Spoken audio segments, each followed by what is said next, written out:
Hello, my friends. It's Monday, September 15th, 2025, and I'm your host, Radical Russ Belville, your red state refugee. And welcome to the Radical Russ Show, your home for pothead political punditry, coming to you from Rolla J Studios in Southern Oregon. And it goes down smooth. Hey! On this week's smoke session, a school shooting happened that Republicans finally care about. South Korea recoils in horror at how ICE shackled their workers in America. Putin probes NATO's weaknesses in Poland and Romania. No, we haven't forgotten about the Epstein birthday book. One New York Dem endorses Mamdani while another acts bitchy about it. A Fox host says kill the homeless.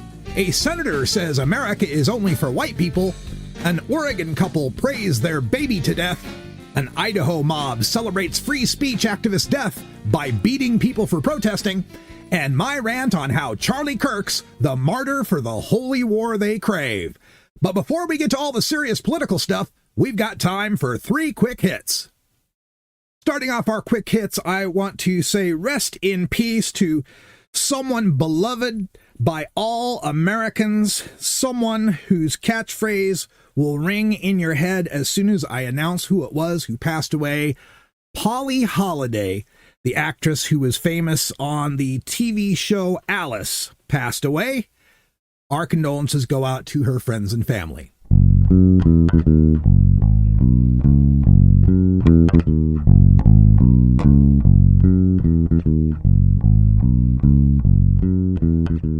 Also, interesting thing happened when I was out driving the other day.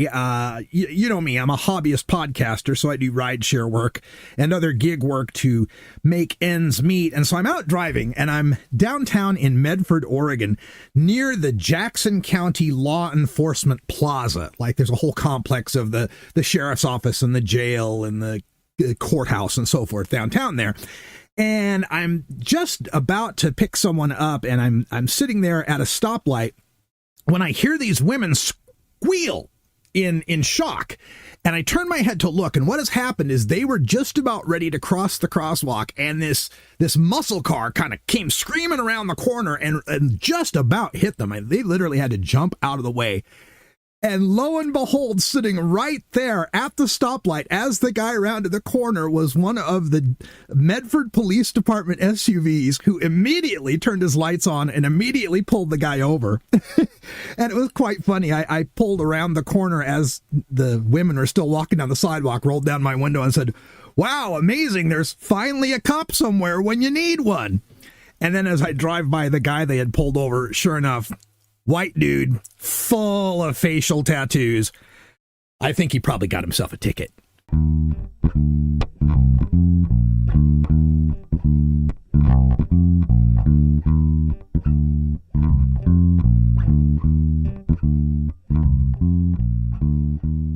And in news that's a blast from the past, I saw that the Iran-Contra figure, Lieutenant Colonel Oliver North, married his secretary, Fawn Hall. And so I was all ready to put up a joke on Blue Sky about this, something about Sam Kinison, and then I had to realize, wait, no, the Sam Kinison connection was to Jessica Hahn. That was a whole different scandal from the 80s. Fawn Hall was the secretary for Oliver North. Hey, great for them. I hope they have a wonderful life, but I still will never forgive Oliver North for how he sold our country out.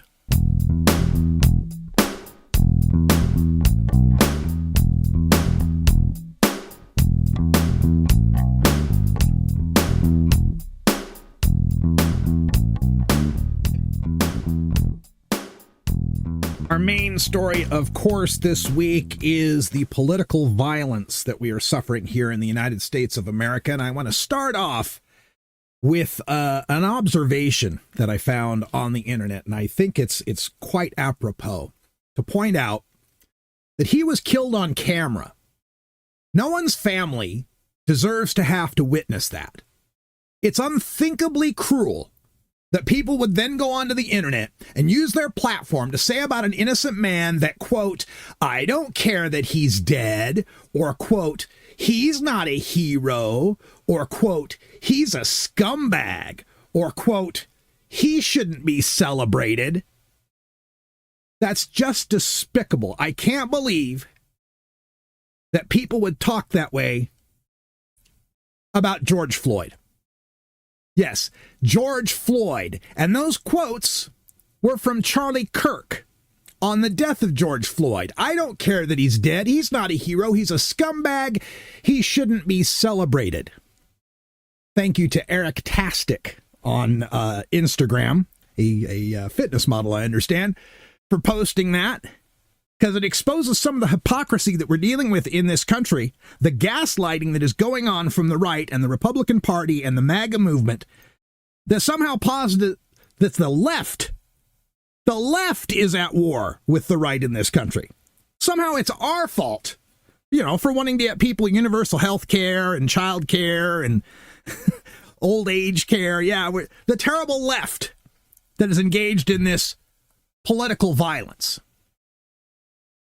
And I think it's important to note they couldn't get away with this if there wasn't a mass media in this country that assists them by framing everything in such a way that benefits their push toward a holy war.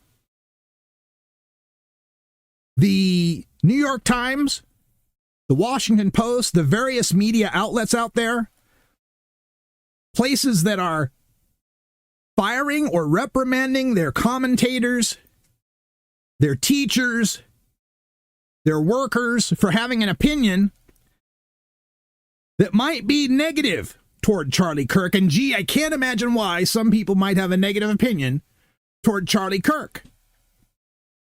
Let me read you something from the New York Times.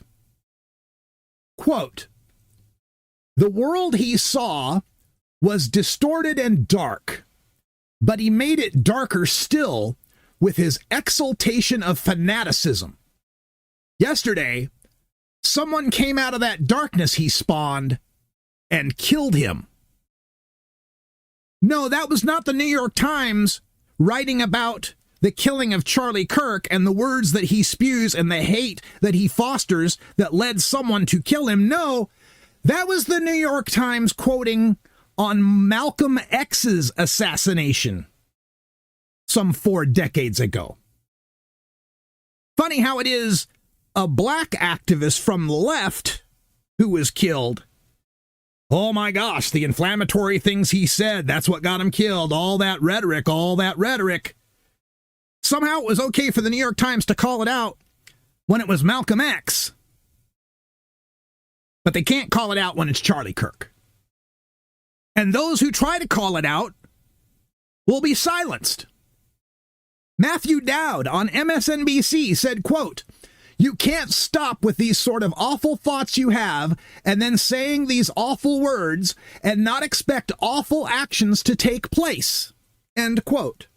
MSNBC fired him for that relatively lighter statement that doesn't mention Charlie Kirk by name, that just generalizes the point about awful thoughts and awful words, just like the New York Times noted the exaltation of fanaticism by Malcolm X, the darkness he spawned killed him about Malcolm X. But Matthew Dowd says it, and he gets fired. And as we watch the reaction coming out of the right, we saw some posts where they seem to have a complete ignorance of the fact that political violence in this country, and statistics back this up, 75% of the politically motivated violence in this country over the past couple of decades has come from the right. And of the 25% that doesn't come from the right, the majority of that was Islamist violence. There is shockingly little left-wing violence in this country. And I gave you my coverage of the violence against the left just a couple of weeks ago for Labor Day, or last week's program when I covered it. When I told you about from 1875 through 1935, companies would call the National Guard and hire goons to beat and kill workers who were striking, who were protesting for better conditions. Violence against the left is ingrained in this country's history. And they are continuing it today. I saw some of these posts coming across where people, and I believe they meant this legitimately in good faith. They come out and they say, what if this happened to a Democrat? How would you feel if this happened to a Democrat? We don't have to figure out how we'd feel if this happened to a Democrat. It happened just 3 months ago. Melissa Hortman, the Democrat from Minnesota, the former Speaker of the House, killed in her own home, shot along with her husband. Their dog was even shot. Killed while trying to protect their daughters by a suspect who was clearly right-wing. He had a list of Democrats, and only Democrats, whom he was looking to kill. He went to another house and tried to kill 2 more of them.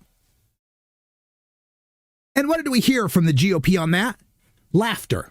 They laughed about it. When confronted about this, Donald Trump said that even making a condolence phone call would be a waste of his time. And he skipped the funeral to go play golf. Well, you know he's not skipping the Charlie Kirk funeral. You know they're rolling out Air Force Two to haul his body away. You know they're going to give him a Presidential Medal of Freedom posthumously. When the white supremacist dies, that death matters to them. A school shooting they finally cared about. Because you know, if Tyler Robinson, by the way, the Utah-raised, gun culture-raised, MAGA-raised white boy, if he had trained his .30-06 Mauser on the crowd and just shot a whole bunch of the students in the crowd, this story would have already faded from the news. As did the shooting in Evergreen, Denver, Colorado high school that happened just an hour after Charlie Kirk's neck exploded. How many school shootings have we lived through where the Republicans offer us thoughts and prayers with the AR-15 pin on their suit lapel? Thoughts and prayers for the kids, thoughts and prayers for the concert goers, hell, not even thoughts and prayers for the gay people in Orlando. You try to do thoughts and prayers by chalking up a sidewalk and we'll post 7 cops outside to make sure you don't do it. Can't recognize those senseless gun deaths. But one hate-filled Nazi white preacher dies, and suddenly we're all supposed to be in a national state of mourning. But there's this post that went around, and maybe you saw it, of this woman who puts a post out that says that, you know, she knows all this terrible, hateful stuff that Charlie Kirk said. And then when her friend came to her and said, oh, isn't terrible Charlie Kirk died? He was such a wonderful guy, a Christian, you know, family man, blah, blah, blah. Her friend had no idea of the hate-filled rhetoric that Charlie Kirk spewed on a daily basis. And when she read some of the stuff to him, some of the quotes, which I will be getting to shortly, her friend was shocked, couldn't believe it, had no idea this was going on. Because of the completely separate, isolated, cones of silence bubbles we live in, we're on the right. They're just not even told this stuff exists. Or if they're told, it's just one quick, brief news story on the news part, and then the opinion guys are off to the next scandal. In addition to Melissa Hortman being targeted, how about the governor of Pennsylvania, Josh Shapiro, having his place firebombed on a Jewish holiday by someone known to be a Trump supporter?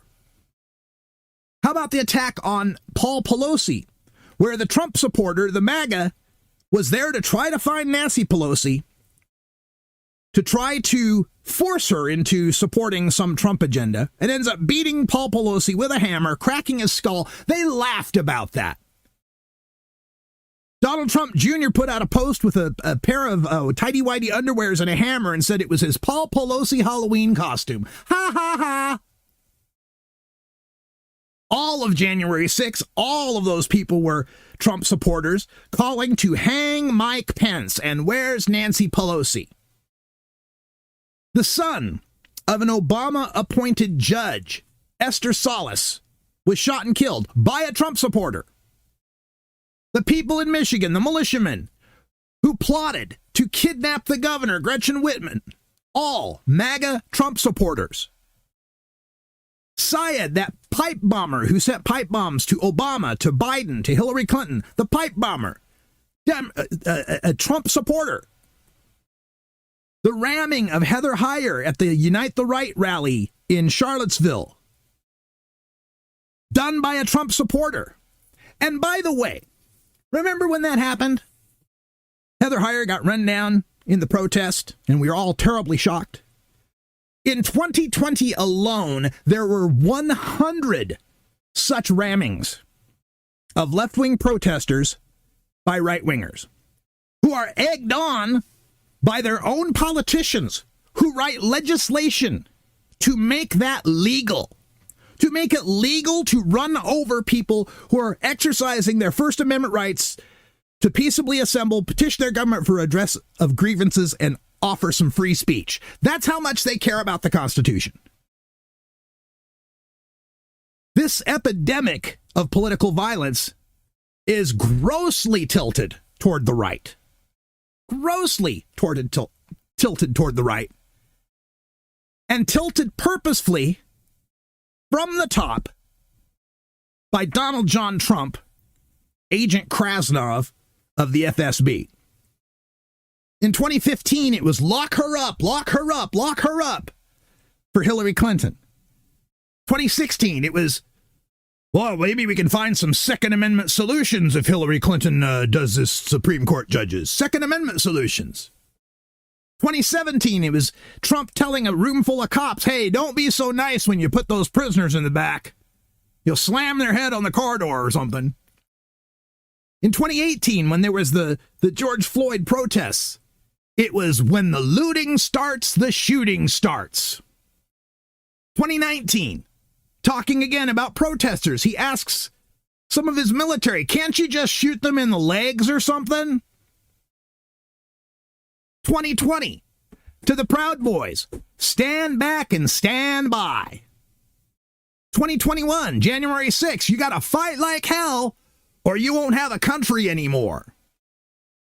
2022, Nancy Pelosi's husband's nearly killed by a hammer attack. Trump says, quote, hey, how's her husband, by the way? She didn't do a good job protecting him. 2023, it's Trump saying that the enemies are the vermin that are poisoning the blood of our country, and I am your retribution. And, of course, 2024, his entire campaign. They're eating the cats. They're eating the dogs. The violence in this country, the political violence in this country is wholly manufactured by Republicans, for Republicans, against Democrats, against the left. I don't even need to tell you. You can just hear it from them in their own words. I'd actually like to go back to the old times of Tudor England. I'd put the heads on pikes, right? I'd put them at the two corners of the White House as a warning to federal bureaucrats. You either get with the program or you're gone. That's Steve Bannon talking about beheading federal bureaucrats, putting their heads on pikes to warn the others. Alex Jones would also like some public executions. You want survival of fittest, we're going to beat you people, and after you've been indicted and tried and found guilty of war crimes, Nuremberg 2.0, we're going to publicly execute your ass. This is what the people on the right hear day after day in their podcasts, on their AM talk radio shows, on their Newsmaxes and OANs and Fox Newses and all the rest of those conservative outlets. That there's going to be public executions, that we need to hang people and shoot people. We need to kill the enemy. This constant call for war. And Charlie Kirk was one of those loudest voices. Yeah, that's how you should. By the way, this is my other problem with death penalty. It takes too long, too many appeals. Expensive. It should be public. It should be quick. It should be televised. It should be public and televised. Public square. By the way, you could fund the government to watch it. You could have brought to you by Coca-Cola. And no, I'm not kidding. By the way, I would totally tune in to see some pedo get their head chopped off. That's a terrible way to talk about our president, Mr. Kirk. But this idea of public televised executions with sponsors. My goodness, why does that sound so familiar to me? What we really need is year-round capital punishment on TV every night with sponsors. Gotta have sponsors. I'm sure as long as we're killing people, Marlboro Cigarettes and Dow Chemical will be proud to participate. Proud to participate. Oh yeah, now I remember.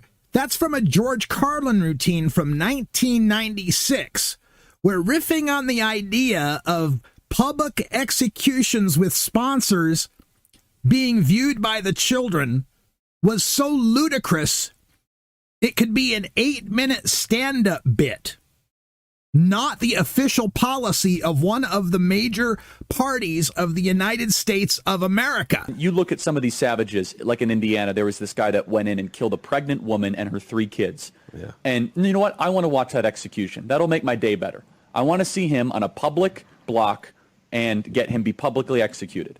And I think that would be justice.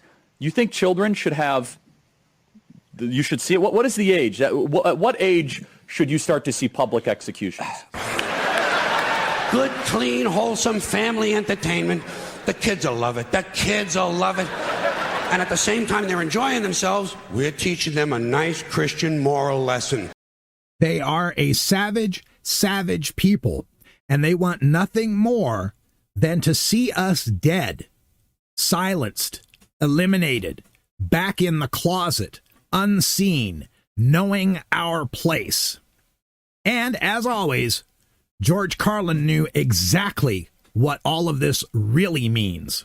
Now, I don't care about capital punishment one way or another, because I know it doesn't do anything. It doesn't do anything except maybe satisfy a kind of biblical need for revenge. You know, if you read the Bible, you see that it's full of retribution and revenge. So really, capital punishment is kind of a religious ritual. It's a purification rite. It's a modern sacrament.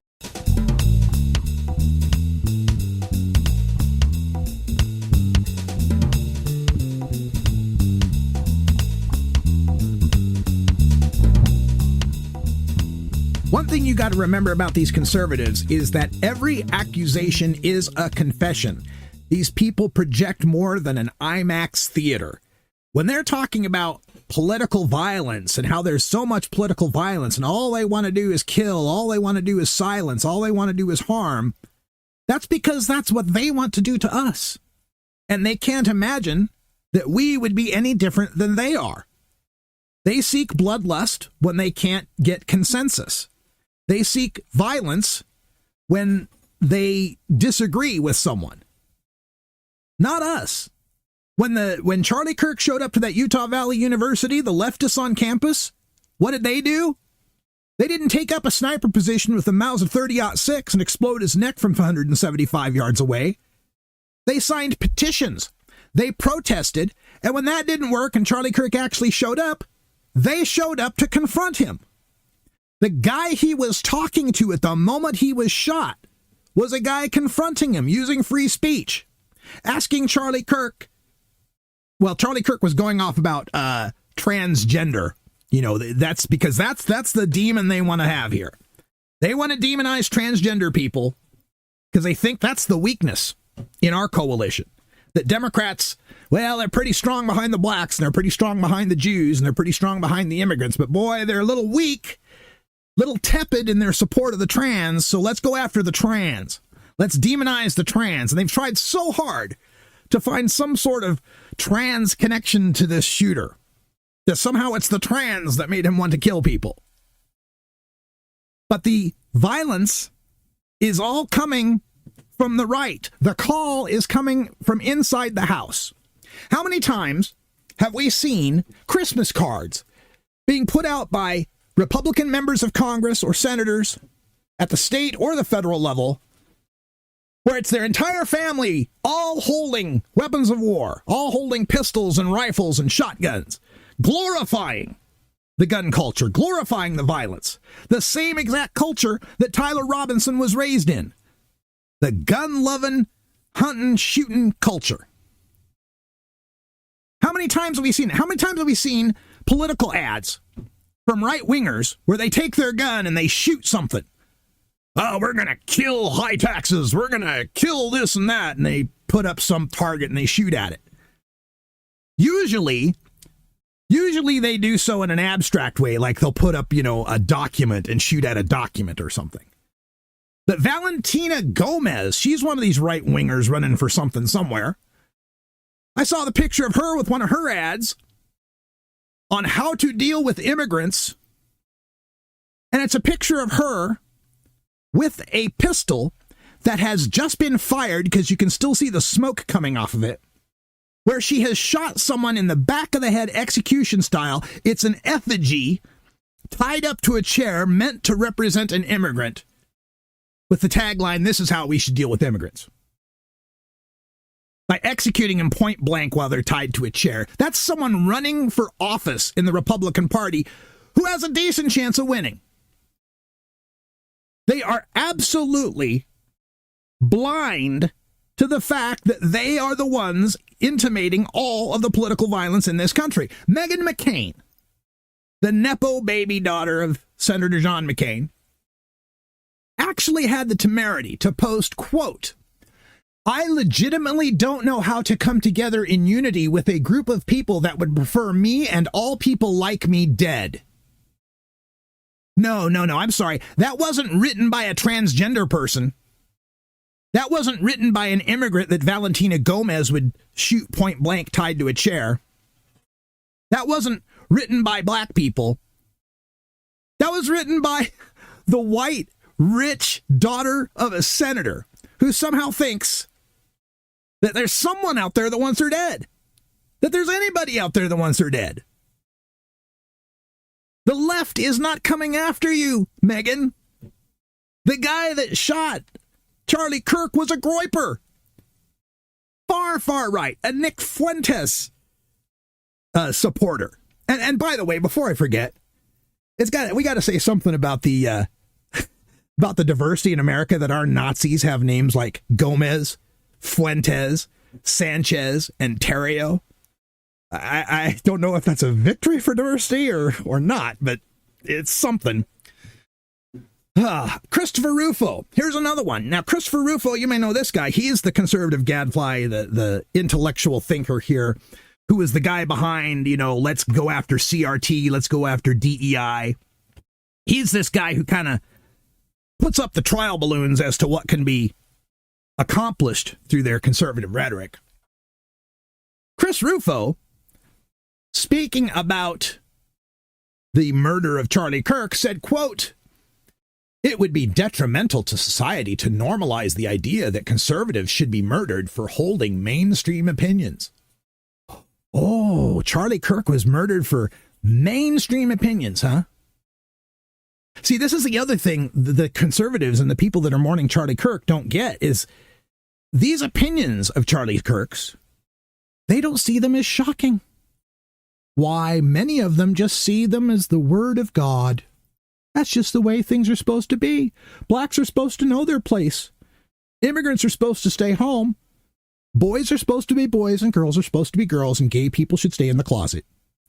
Gee, what's inflammatory about that, they think? Murdered for holding mainstream opinions. It should be a little shocking that Christopher Rufo thinks that racism, bigotry, homophobia, transphobia, xenophobia are all mainstream Republican conservative positions. Kind of telling on yourself, Chris. I watched some of the local coverage because I was driving around on Saturday, and there at the Walmart parking lot in Grants Pass, Oregon, was bikers and pickup trucks and tow trucks and cars just filling the parking lot, all with their big American flags hanging off the back of them. They got some of that window paint they've written on, RIP Charlie, this is for Charlie, remembering Charlie. This is a religious right to them, folks. This is their martyr, and we'll talk about that in the Radical Rant in a second.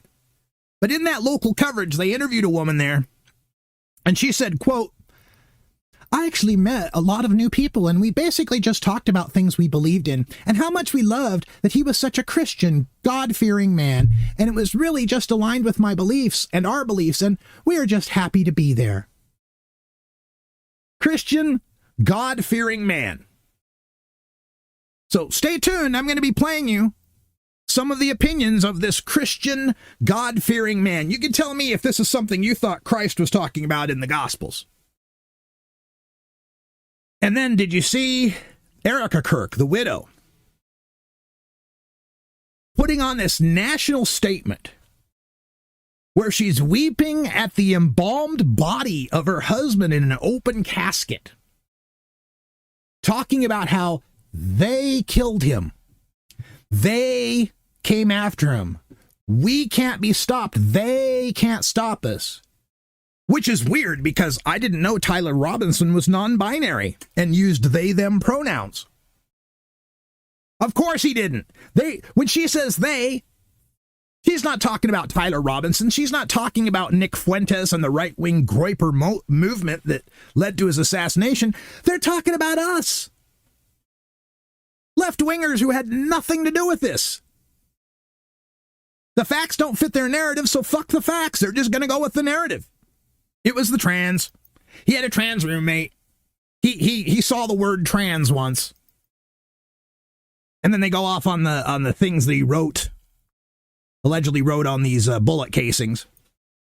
Catch this fascist. Oh, see? He was Antifa. He hated fascists without even knowing any of the context that Cassius Fascist went along with a series of arrows, which showed that was a phrase and a playing combination, a controller combination that drops a 500-pound bomb in one particular game called Helldiver 2. And that's part of the Groyper movement and part of what Groypers do, these far right Nazis who think Charlie Kirk wasn't conservative enough. These neo-Nazis, part of their game is to litter their stuff with ironic anti-fascist stuff to fool the media into thinking that they were left-wingers when they are not. Like the Ciao Ciao Bella, which is another thing they put on, he put on one of the bullets apparently. Ciao Ciao Bella was an anti-fascist song from Italy in the Mussolini days. But Groypers put that on their set lists, on their playlists, ironically. But the mainstream media has absolutely no way of dealing with this. They don't have anybody really covering the internet and the online right and the 4chans and all that stuff, the Discord servers. And this terrible, percolating, Nazi, online, incel, anti-black, anti-gay, anti-trans, anti-immigrant, anti-Jew movement that is building in America. If Tyler Robinson had been named Ali Abdul and he was a member of ISIS, our media right now would be going 100% investigated. How did he get radicalized? Who turned him on to this radical Islamic jihad? How do they recruit these boys into becoming radical Islamics? How did this happen? But since it's Tyler Robinson, since a white boy from conservative red Utah with Republican parents who loved guns, once again, it's just a crazy lone wolf. Some crazy lone wolf that somehow went nuts. There was nothing that radicalized him. There was no environment in which he was steeped in 24 hours a day, telling him to kill the enemies of the state who are the vermin who are poisoning the blood of our country. We just can't figure out where it came from. Another telling on ourselves moment from the right. One of their commenters posted, "This is our Reichstag fire," with absolutely hilarious and sad historical ignorance. The Reichstag fire, you idiot, was started by the Nazis. It was a false flag operation to fuel a narrative they wanted to be able to go after the Jews and the other undesirables. When you call the Charlie Kirk assassination your Reichstag fire, you're saying it was one of your guys who did it to start the race war. You're telling on yourself. But let's get to Charlie. Because Charlie, as that woman said locally, was a good Christian man, good God-fearing man. Just wanted what's best for America. As Ezra Klein said, he was doing politics the right way. Gosh, we might have disagreed with what he had to say, but he said it so nicely. He never raised his voice. He just said it so politely. Yeah. Let me turn to the governor of Utah, Spencer Cox, on this one. Charlie said some very inflammatory things, and in some corners of the web, that's all people have heard. But he also said some other things about forgiveness. He said some amazing things about when things get dark, putting down our phones, reading scripture, going to church, talking to our neighbors. Gosh, that reminds me of the old joke. Man, I quote scriptures all day. Do they call me Charlie the Preacher? No. I preach forgiveness all the time. Do they call me Charlie the Forgiver? No. I call for civil debate. Do they call me Charlie the Debater? No. But you go and fuck one goat. Yeah. Charlie, we know exactly what you were and what goats you were fucking. Here's some of the nice things that Charlie had to say. Or maybe these are some of the inflammatory things, I guess, depending on your whiteness. Were these blacks trying to go rob her happening all the time in urban America? Prowling blacks go around for fun to go target white people. That's a fact. If I see a black pilot, I'm going to be like, boy, I hope he's qualified. Joy Reid and Michelle Obama and Sheila Jackson Lee and Ketanji Brown Jackson, they're coming out and they're saying, I'm only here because of affirmative action. Yeah, we know. You do not have the brain processing power to otherwise be taken really seriously. When blacks in America did not have the same rights they had today, they were less murderous, there was less break-ins. Why is that? So I'm sorry, are you trying to say that blacks thrive under subjugation? No, I'm not. I'm saying I'm asking you the question. The data shows they were actually better in the 1940s. It was bad, it was evil, but what happened? Something changed. Golly gee, I'm just asking questions. I'm not actually coming out and saying that slavery was good for black people. I'm just asking questions. This is what fools the people on the right into thinking he was involved in some sort of debate, some sort of dialogue, because he dresses it up in that whole, golly gee, I'm just asking questions tone. But gosh, why would we be so upset at him for saying that black pilots don't deserve to be there because it's just affirmative action, and highly intelligent black women don't deserve to be there because they don't have the brain processing power?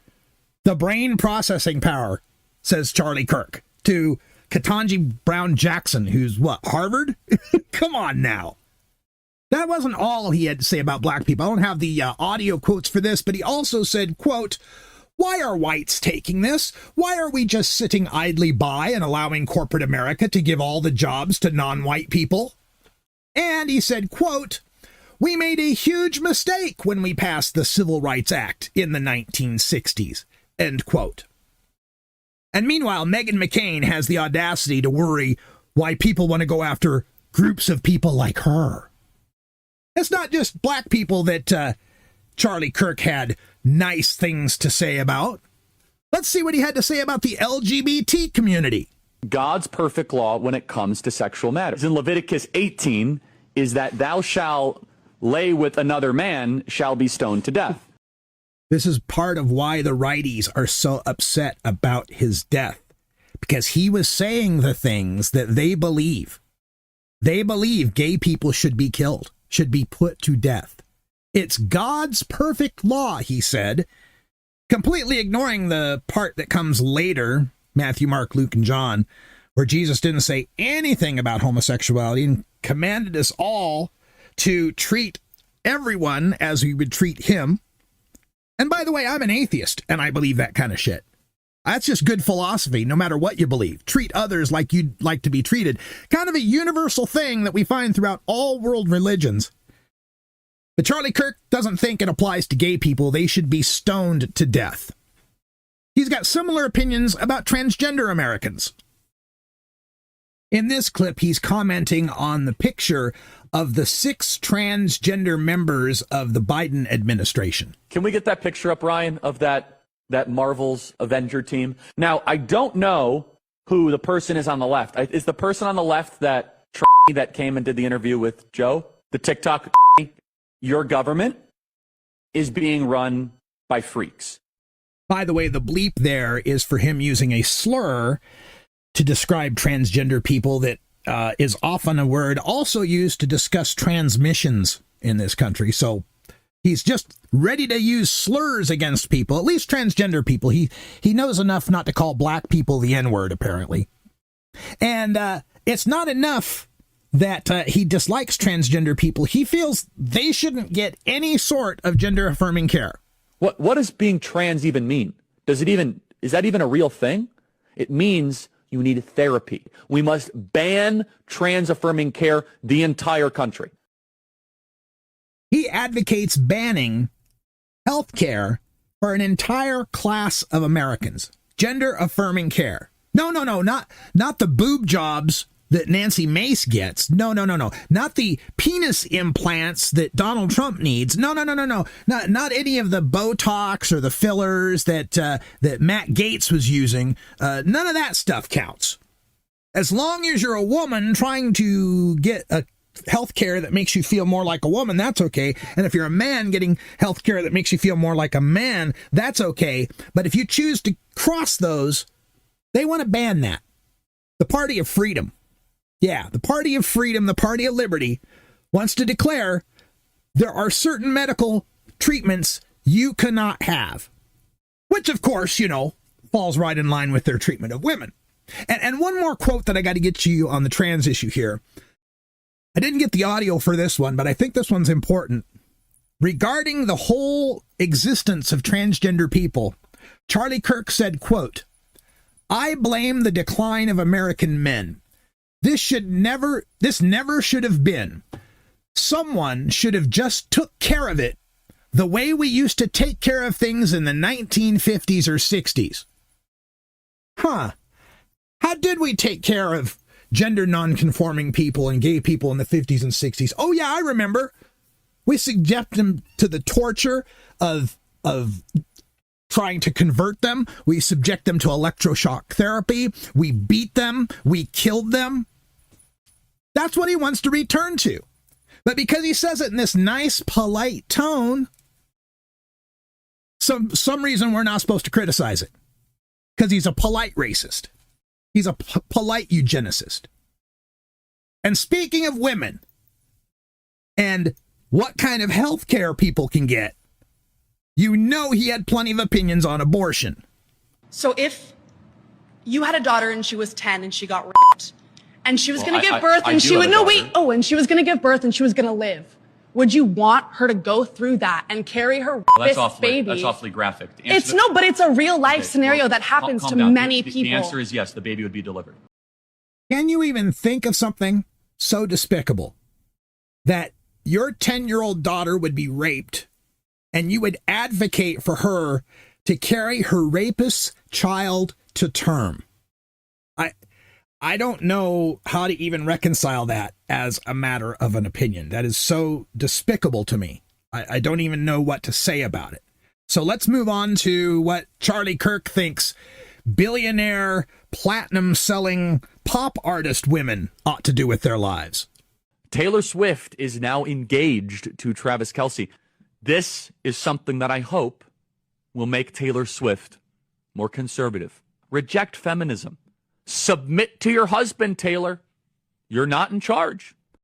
Women, you must submit.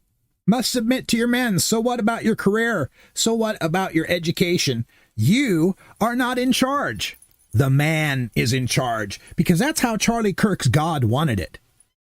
Again, people, we need to start seeing this not so much as a political death as a religious one. You're comparing abortion to the Holocaust. Absolutely, I am. In fact, it's worse. It's worse.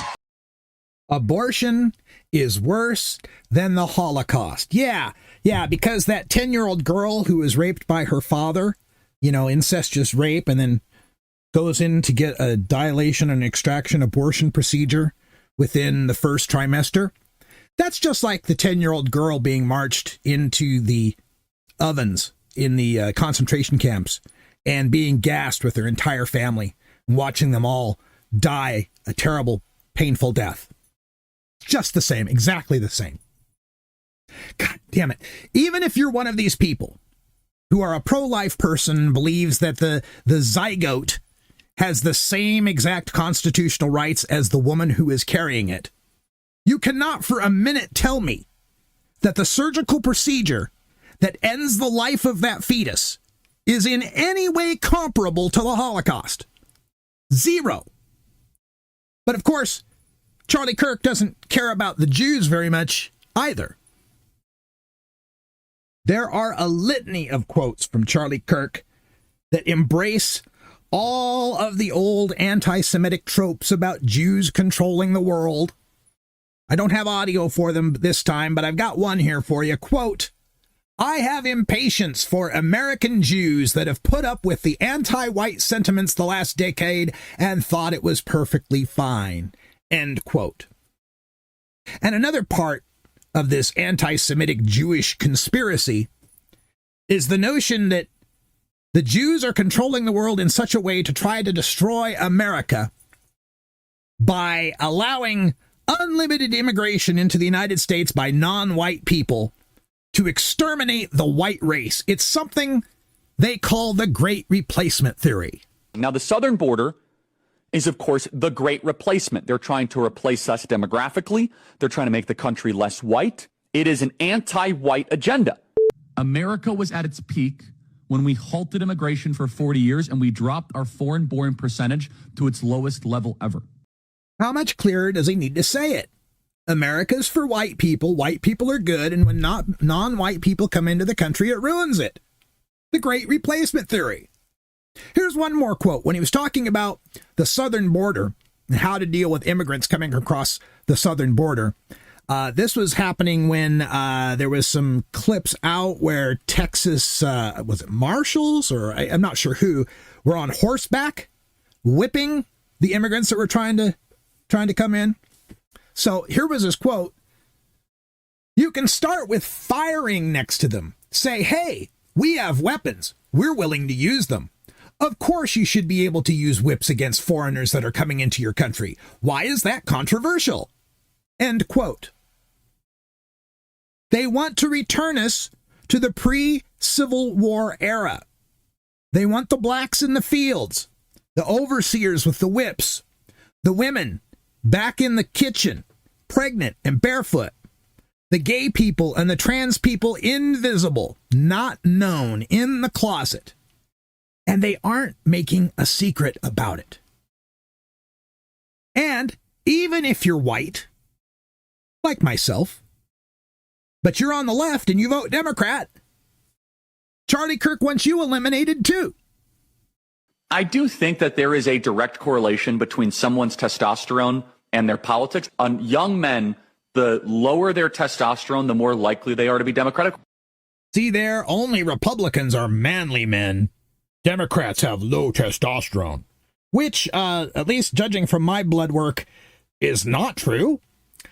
Furthermore, when Democrats get attacked, when Democrats get harmed in political violence, Charlie Kirk cheered it on.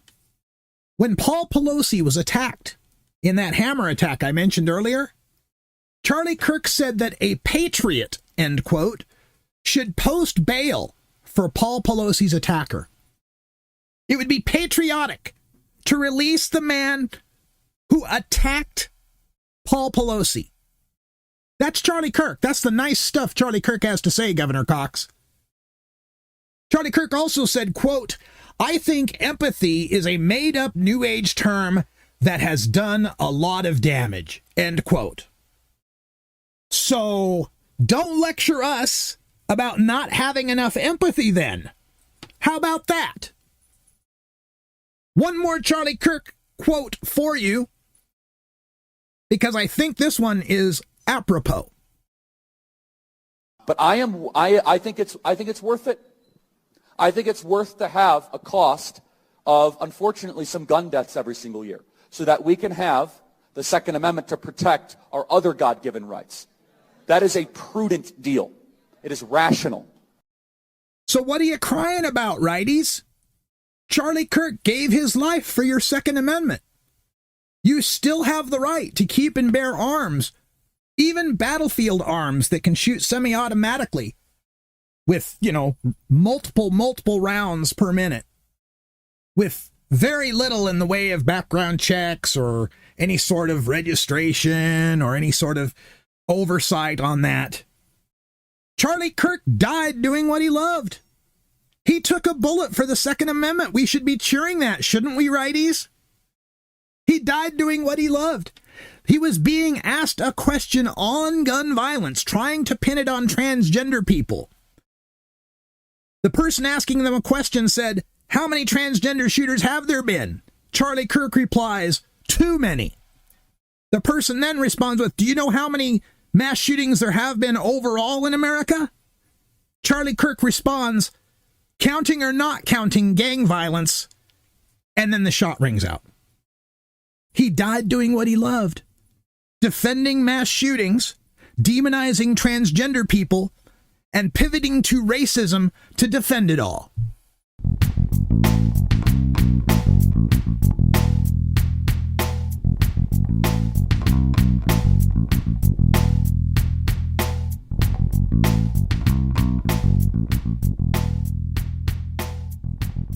Believe it or not, there were actually other news stories on the national scene this week, and one of the shocking ones had to do with the ICE raid at a Hyundai plant in South Korea. Apparently, we had engaged the South Korean company to build a plant here, and they brought over 350 South Korean workers to help build the plant and then train Americans on how to use all the machinery in that plant. And they had gone through all of the customs. They had gone through and got all their permits. They had done everything right to come into America and do this work. When I forget if it was an aspiring politician or just an activist, but some woman in Georgia went and called ICE on these Koreans working at the factory. They did a massive raid, rounded up all these workers, shackled them hands and feet, took them to an ICE detention center. And now Hyundai has decided to pull their entire investment in America, to not even run that factory, brought all of the workers home.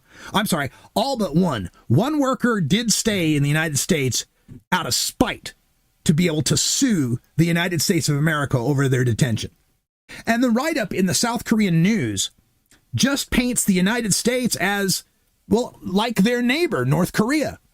For them, they don't see much difference between the United States and North Korea anymore when it comes to autocracy and the mistreatment of foreigners on their soil. The write-up talks about them being shackled, how they were demeaned and dehumanized, having to bend over and lap up water like a cat, how all the sunlight they had was 1 4-inch hole, how they all had to share toilet facilities, etc. Just, typical American imprisonment, which has now left a black stain on the name of the United States of America in one of our best allies. South Korea has been one of our greatest allies for years. No more. Thanks to the administration of Donald Trump and their crusade to turn America into a white Christian homeland. What else has Trump pulled off this week? Well, Qatar, the Arabian country, has pulled $1.5 trillion of investment from the United States of America. $1.5 trillion. After Trump and his administration worked with Israel on the sly to go and bomb Qatar, specifically to allow Israel to try to bomb some of the Hamas leaders that were there in Qatar trying to negotiate deals with respect to the ongoing genocide in Gaza. So no more South Korea alliance, no more Qatar alliance. Denmark. The Danish people have rejected a purchase of U.S. Patriot missiles, instead turning to a European manufacturer. That's a loss of $9.1 billion to the United States defense industry. Trump's tariffs on steel are 50%. His tariffs on aluminum are 25%. This has cost the Ford Motor Company $800 million in their second quarter, completely wiping out all of their profits. And China, you remember China has bought $0 of U.S. soybeans this year. Zero. Last year, China bought $13.2 billion of soybeans, making it 54% of the U.S. soybean market gone because of Trump and his trade war, leaving some farmers in the state of Arkansas, the United States, one of the United States' big producers of soybeans, feeling a little sad. Now, I've never been as worried as I am now about whether or not my kids and grandkids will be able to carry on. He said, I love you, Mr. Trump. I need to see the fruit of your love. 5 of my customers have committed. That's how serious that this is. And what it costs for us to farm is astronomical now. I farm with paid-for equipment. All my tractors are 50 years old, and I can't hardly make this deal work. I think the tariffs are the ice cream on the cake of a perfect storm. After a horrible year last year where most farmers in Arkansas Delta lost money, this year's going to be worse. We made the decision to go out this year in the spring. So my son will not be the seventh generation on our farm. We're going to lose 25 or 30% of the farmers in this country if they don't do something. It has to be done, and it's not just here. It's everywhere. Golly gee, Arkansas farmers, who did you vote for?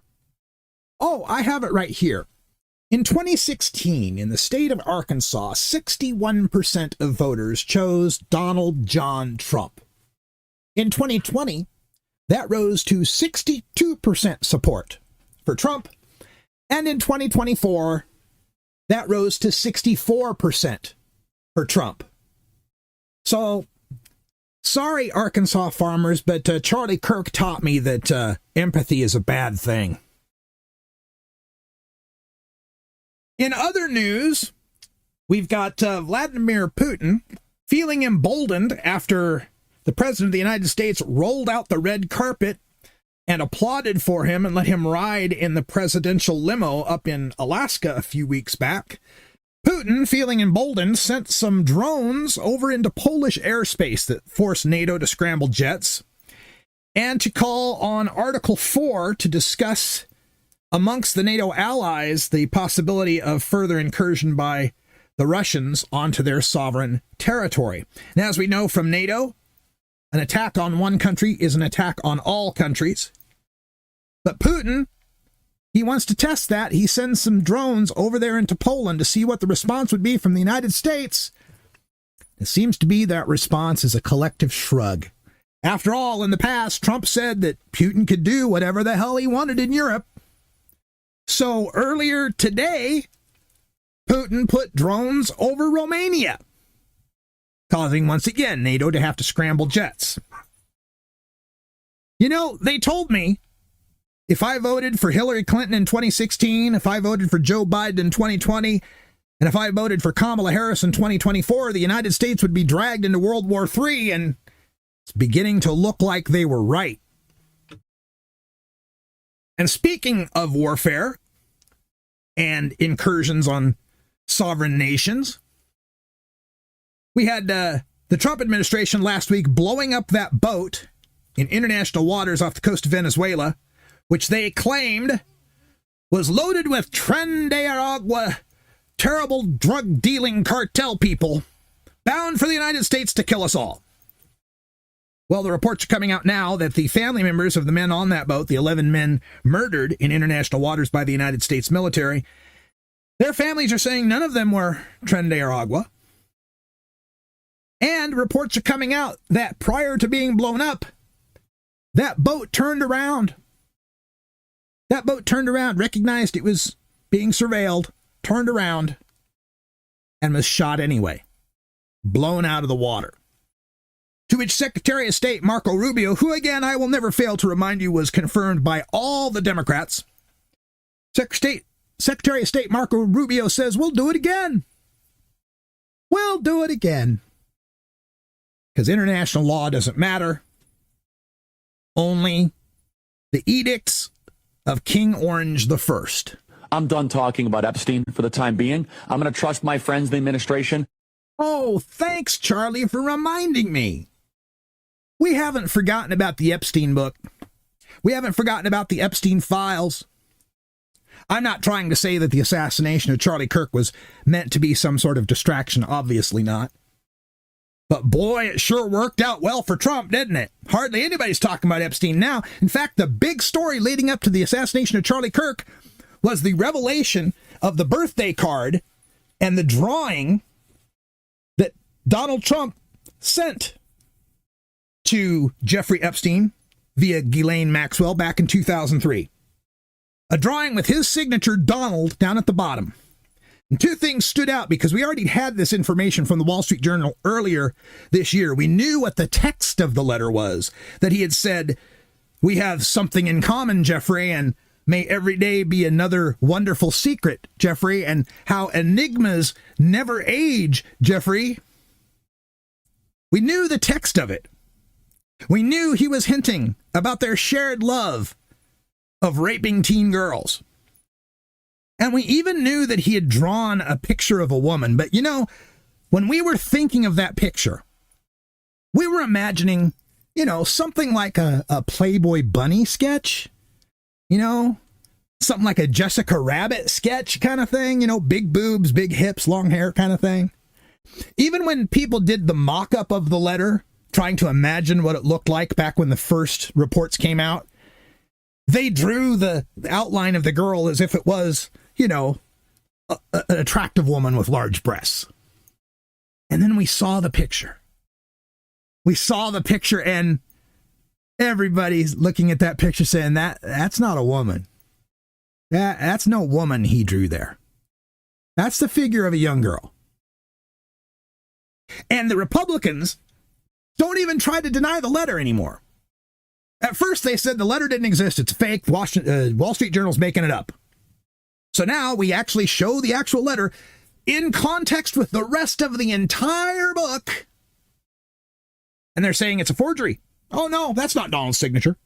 Oh, sure, someone drew a picture of a girl and made up this sick little screenplay about Donald and Jeffrey relating about their shared love of raping teenage girls. But no, Donald didn't sign that. That's not his signature, even though anyone with a pair of eyes who's looked at all of the evidence of all of his signatures from, like, say, 96 through 2010, where he's written Donald, it's the exact same signature. But so in thrall to the cult of MAGA, they must declare that the emperor wears no clothes.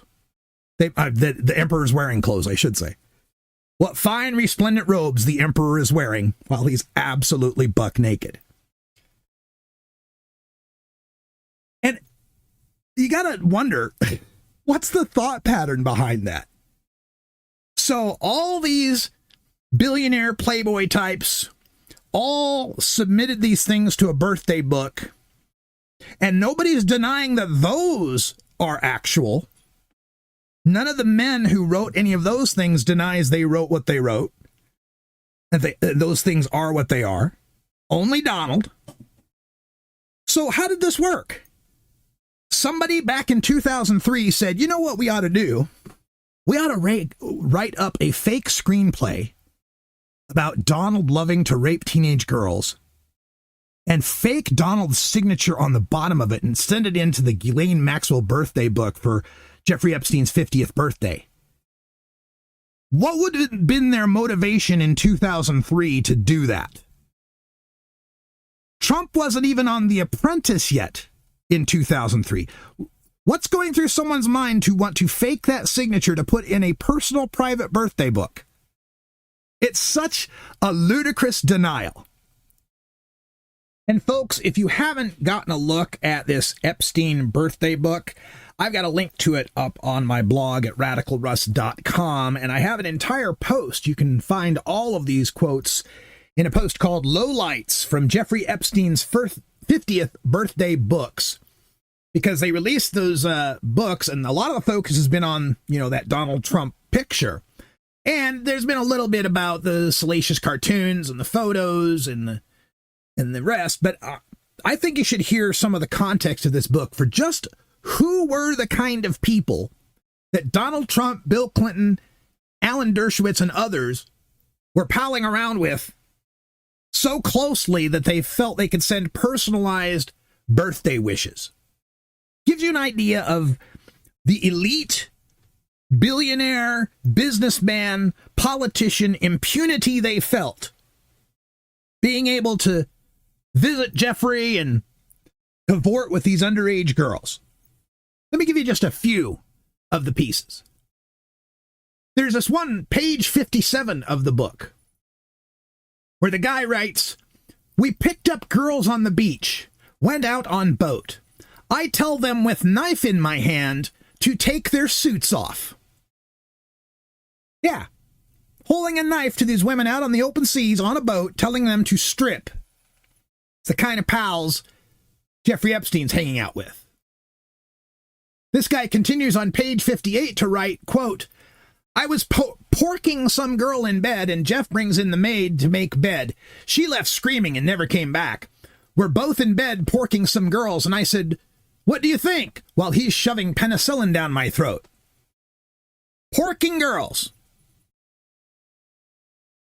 Here's another one from page 59 at the Concord Hotel, where they attended a Jewish singles weekend, and he writes, quote, "Sit us down at a table with ugly girls, and I told them, 'Don't you have any pretty ones?'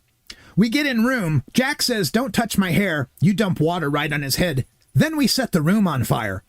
Throwing food in the dining room. No one would serve us, so they put us by the kitchen. Gave us all our money back and told us to leave and never come back." That's Jeff and his pals. Criticizing the ugly girls setting hotel rooms on fire. Here's one from page 61. "Blank and blank, two very young girls, probably just 17, and were riding in my father's caddy, Park Avenue, top down, smooching it up in the car, drop dead laughing." 17-year-old girls. Here's one. "Blank, the rabbi's daughter." This is from page 62. "Jeff would call the house, rabbi's voice, and say, 'This is Blank's father.' I would bring her up to your mother's house and make her take her top off so we could touch her boobs. Her and Blank would play together with toys." The rabbi's daughter.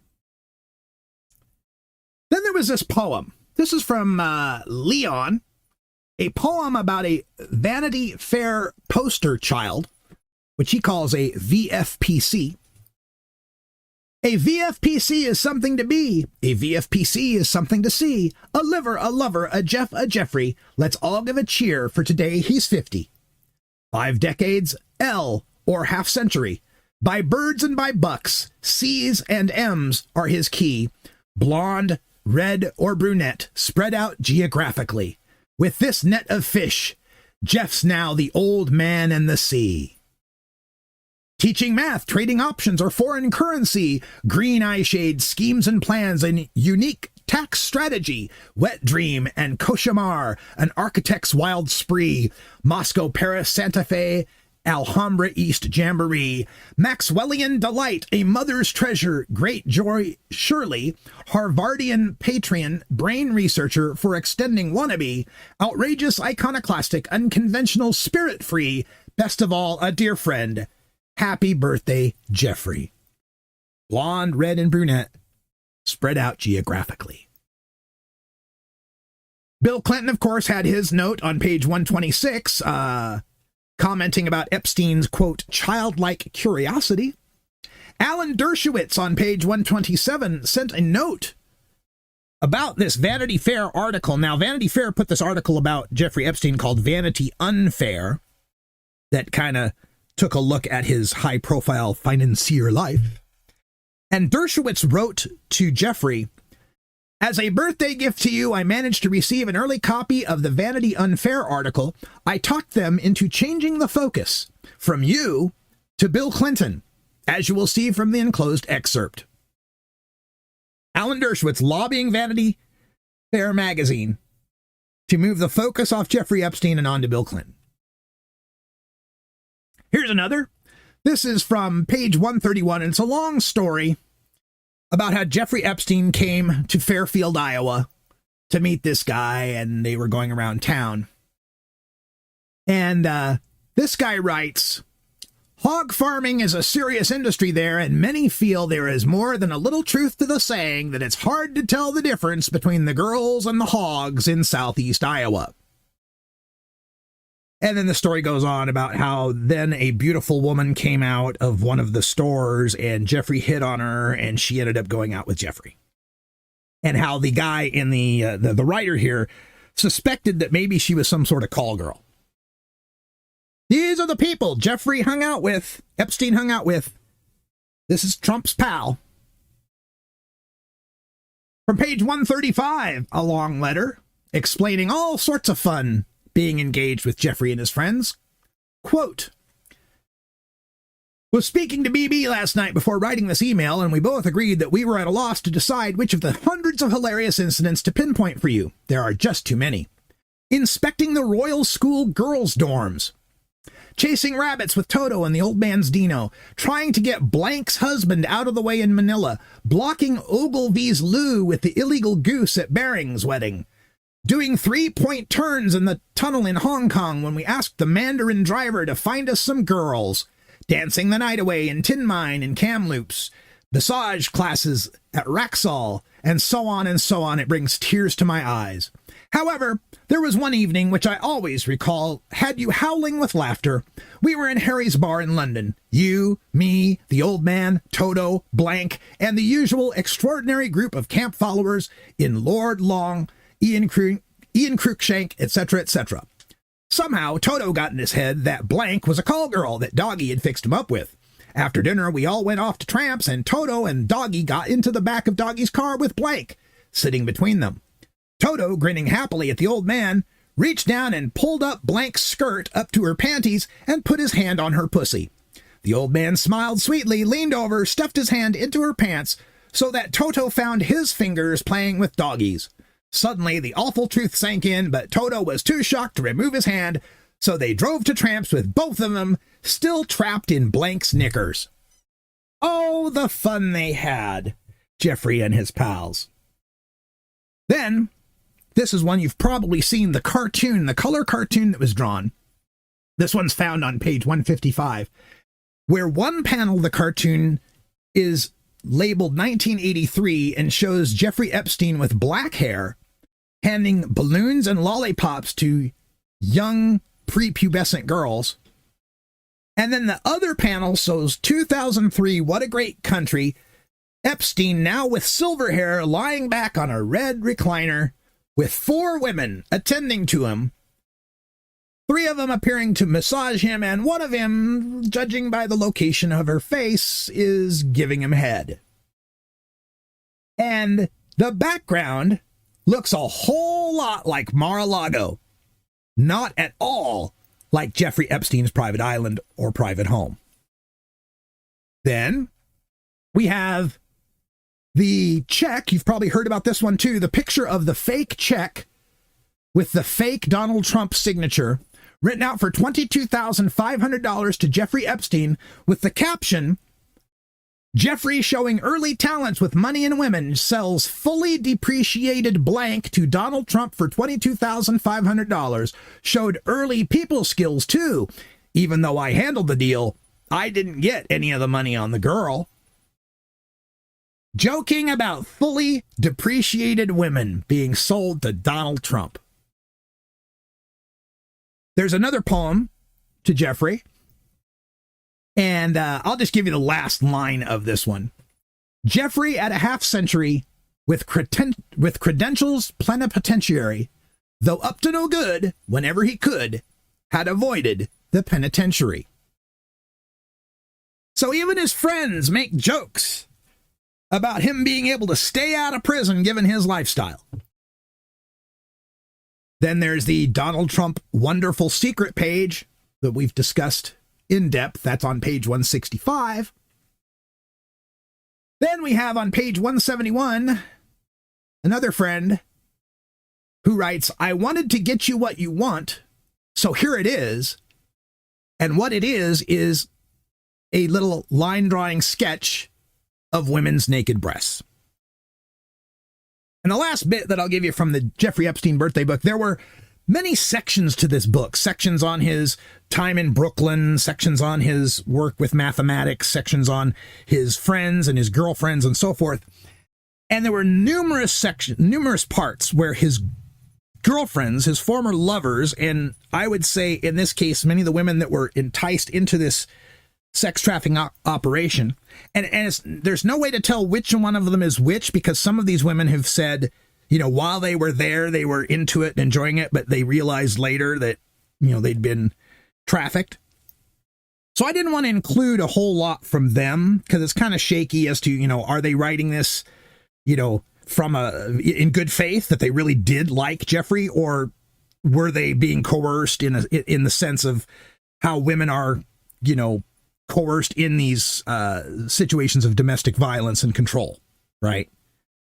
So I didn't want to include a lot of them, but I did want to include just this one because it kind of illustrates the pattern of how Epstein and Maxwell would seek out these young women who were in desperate situations and offer them this beautiful lifestyle to get out of it, to trap them into this cycle. So let me read from her post. Quote, "Before Jeffrey, I was a 22-year-old divorcee working as a hostess in a hotel restaurant.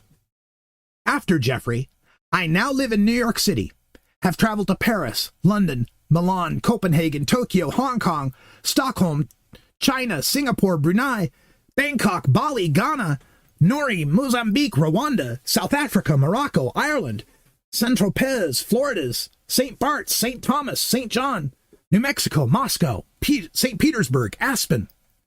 I have met Prince Andrew, President Clinton, the Sultan of Brunei, Donald Trump, Antonio Verglas, Naomi Campbell, Stephanie Seymour, Peter Brandt, Kevin Spacey, Chris Tucker, Diana Ross, Michael Jackson, brilliant scientists, lawyers, and businessmen. I have flown on the Concorde, gone skydiving, taken a flying lesson, been scuba diving, parasailing, attended a Victoria's Secret fashion show, seen the private quarters of Buckingham Palace.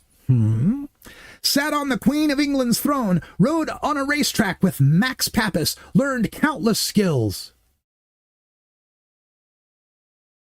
Thank you," which is accompanied by a photo from the rear of her arm around Jeffrey and Jeffrey's hand down the back of her pants.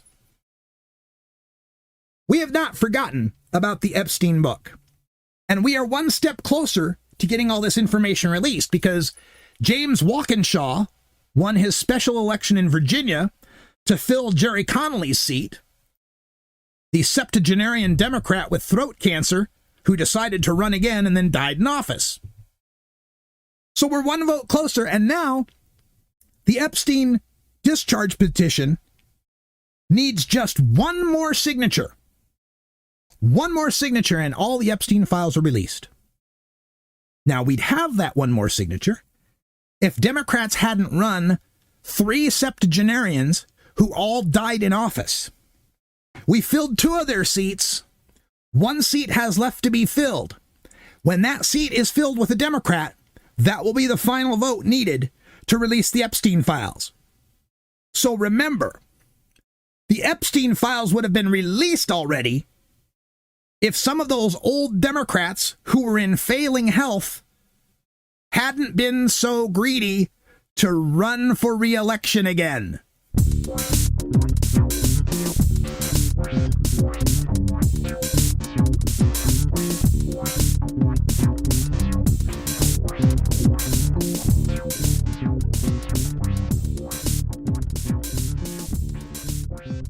All right, time to look to my left and see what's going on with the Democrats this week. And the case of Zoran Mamdani, the Democratic socialist who is the Democratic nominee for the mayor of New York City, continues to pique my interest because New York's Democratic leaders have yet to endorse Zoran Mamdani. Hakeem Jeffries famously is not endorsing. Chuck Schumer is famously not endorsing at this point. Now, this morning we did get news that New York Governor Kathy Hochul has finally come around, even though she had to do it somewhat half-heartedly by saying, well, Zoran and I have had our disagreements, but I really do think he wants things that are best for New Yorkers, blah, blah, blah, blah. I think they're finally starting to recognize the fact that Zoran Mamdani is much more popular in New York than any of them are. So they're belatedly coming around on this. Chris Van Hollen, he's the senator from Maryland. You may remember him from the Kilmar Abrego Garcia case. He was the senator from Maryland who went down to El Salvador and actually sparked all of the series of events that have led to Kilmar Abrego Garcia being released from CCOT and returned to the United States. So Senator Van Hollen's doing the work. Senator Van Hollen's being an actual Democrat fighting for his constituents. So when it came to this case of Zoran Mamdani and the New York Democratic delegation not endorsing him, Chris Van Hollen said, quote, "That kind of spineless politics is what people are sick of. They need to get behind him and get behind him now," end quote. When asked for comment on that, a spokesperson for House Minority Leader Hakeem Jeffries, who's from a district in New York that Zoran Mamdani won overwhelmingly, Hakeem Jeffries' spokesperson said, "Chris Van who?" Yeah, Chris Van who? Remember Ronald Reagan's 11th commandment, never speak ill of a Republican? Boy, I sure wish Democrats could learn that commandment. Here's Chris Van Hollen, who's doing the work, who stood up for Kilmar Abrego Garcia, who's standing up for the Democratic nominee for mayor in New York, being a Democratic senator from Maryland. And all Jeffries has as a response is Chris Van who? To try to make light of a senator? 1 out of 100? This guy who's in a group of 1 out of 435 wants to make fun of the guy who's 1 out of 100. Okay, what a lame response from Jeffries. I swear to God, you Democratic candidates out there running for office in the U.S. Congress, running in a Democratic primary, if you campaigned on, "I will vote for anyone but Hakeem Jeffries as Speaker of the House," I think you'd win your primary by double digits. Let's look at another disappointing Democrat out there. John Fetterman, the senator from Pennsylvania, was talking to Manu Raju from CNN and how Donald Trump is governing like an autocrat. If you actually compare him to an actual autocrat, that is not just that. And this is not an autocrat. This is a product of a democratic election. My God, I don't know if the stroke that Fetterman had made him stupid or it just revealed how stupid he actually is. It's not an autocrat. He's the product of a democratic election. You mean like Adolf Hitler, who won his democratic elections? You mean like Benito Mussolini, who won his democratic elections, like Pol Pot, like any number of autocrats throughout history who have won their democratic elections? In fact, that's how most autocrats come to power, by winning their elections and then subverting the democracy from within. It's just incredible to me that we have a sitting U.S. senator who is so historically ignorant. At this point, I think we'd be better off with Senator Oz from Pennsylvania. No, seriously. In 2022, Dr. Oz was running against John Fetterman for the Senate seat. If Oz had won that Senate seat, that Congress would have been a 50-50 Senate instead of a 51-49 Senate. 50 Democrats and Sanders, who caucused with Democrats, and Angus King, who caucused with Democrats, but 50 on the Democratic side, 50 on the Republican side, with Vice President Kamala Harris breaking the tie.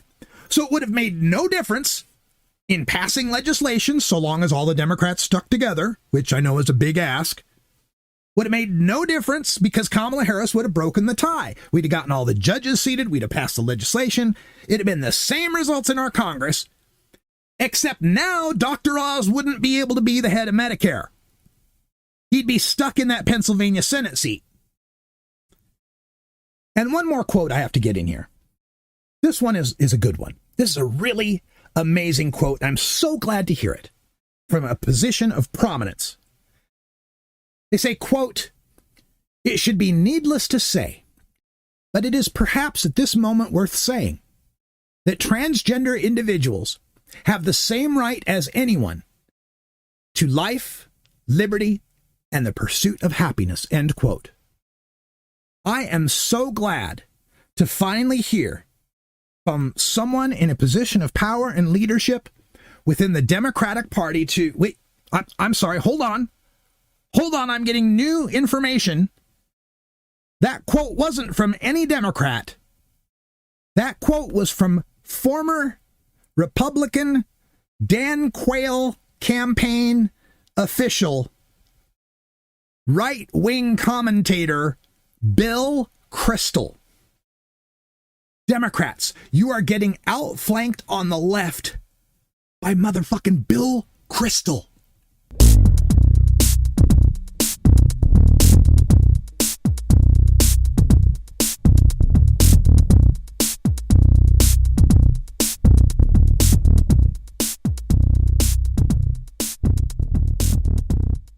Okay, time to turn to my right and see what else the Republican MAGA Nazis are up to this week. Oh, did you hear this clip off of the Fox and Friends where they were discussing what to do with homeless people? Billions of dollars to mental health and the homeless population. A lot of them don't want to take the programs. A lot of them don't want to get the help that is necessary. You can't give them a choice. Either you take the resources that we're going to give you, or you decide that you're going to be locked up in jail. That's the way it has to be now. Or involuntary lethal injection or something. Just kill them. Yeah, Brian, why did it have to get to this point? Right. I would say this. We're not voting for the right people. In North Carolina, wake up. That's Brian Kilmeade, one of the hosts on Fox and Friends, Donald Trump's favorite political morning show, calling for the involuntary lethal injection of homeless people. Some 500,000 to 750,000 Americans. He just wants to give a final solution to homelessness.